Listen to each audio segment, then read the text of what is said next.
guys! Tara, samahan niyo ako mag-ayos ng aking mukha at ng aking buhok. So, ngayon is, anong oras na ba?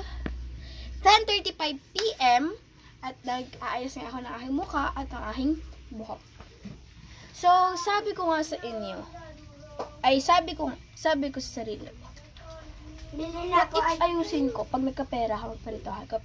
Pero sabi naman ng mama ko, wag na lang. Because, for what, sabi ko? Kasi, yung mukha, pwedeng palitan.